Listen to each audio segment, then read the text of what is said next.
चंद्रशेखर आजाद के रास्ते पर नेपाल के प्रधानमंत्री। जो चंद्रशेखर आजाद ने कहा वो बालन शाह ने किया। बुद्ध का मार्गदर्शन, अम्बेडकर का प्लान, यह है नया नेपाल। नेपाल के नए नवेले प्रधानमंत्री ने वो कर दिखाया है जो किसी भी देश का नेता करने से पहले 100 बार सोचेगा।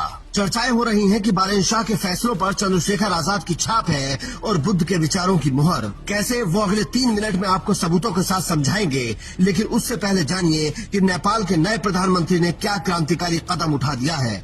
दरअसल बालन शाह ने अपने देश में सारे प्राइवेट स्कूल बंद करने का फैसला किया है। रिपोर्ट में दावा किया जा रहा है कि अब नेपाल के सारे सरकारी अधिकारी, मंत्री और प्रधानमंत्री के लिए सरकारी स्कूल में अपने बच्चों को पढ़ाना अनिवार्य कर दिया गया है। इसके अलावा नेपाल में अब किसी भी मंत्री को वीआईपी ट्रीटमेंट नहीं दिया जाएगा, जिसके उदाहरण अब सड़कों पर दिखने लगे हैं। साथ ही नेपाल की सरकार ने संसद में दलितों से माफी मांगने का फैसला किया है। अब समझिए कि बालन शाह के फैसलों पर चंद्रशेखर आजाद की छाप कैसे है। बालन शाह ने मंत्री और अधिकारियों के बच्चों को सरकारी स्कूल में पढ़ाने का फैसला किया। इसकी मांग भारत की संसद में खड़े होकर चंद्रशेखर आजाद ने जुलाई 2025 में ही कर दी थी। इस सभी नेताओं के, सभी कर्मचारियों के और जितने भी सरकारी लाभ लेते हैं सबके बच्चों को सरकारी स्कूल में पढ़ाया जाए और समान शिक्षा पॉलिसी लागू, जिससे कि सरकारी स्कूलों में सुविधा आए। सरकारी स्कूल में सुविधा एक बड़ा भाग पड़ता है सरकारी स्कूलों में, प्राइवेट में नहीं घुस सकते हम लोग। बाबा साहब अम्बेडकर को मैं याद करता हूँ आज, महाराज ज्योतिबा फूले और माँ सावित्रीबाई फूले को याद करता हूँ मैं आज, जिन्होंने, मैं खत्म कर रहा हूँ, जिन्होंने पहला स्कूल खोला। और फिर मैं आपसे कह रहा हूँ, संत गाडगे जी महाराज ने कहा कि एक रोटी कम खाओ लेकिन अपने बच्चों को पढ़ाओ। और बाबा साहब ने कहा खत्म करते हुए कि जो शिक्षा श्रेणी का दूध है, जो पिएगा दाड़ेगा। शिक्षक वैसे हम लोग बोल रहे हैं, तो इसके साथ खेलना, इसका बाजारीकरण रोका जाए और सबको पढ़ने का मौका मिले, इसका ध्यान सरकार रखे। बहुत बहुत धन्यवाद।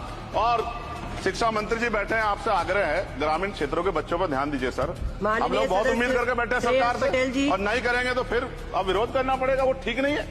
इससे पहले आप काम करो।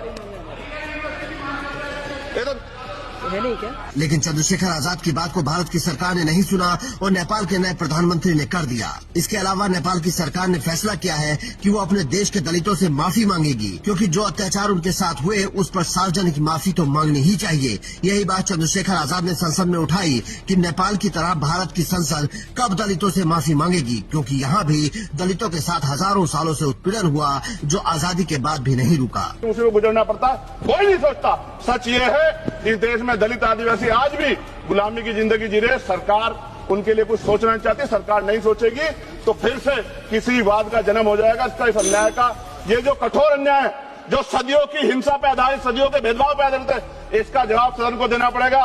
सभापति महोदया, नेपाल में नई सरकार बनी, उन्होंने कहा हम दलितों से सार्वजनिक रूप से माफी मांगेंगे कि जो हमने उनके साथ अन्याय किया।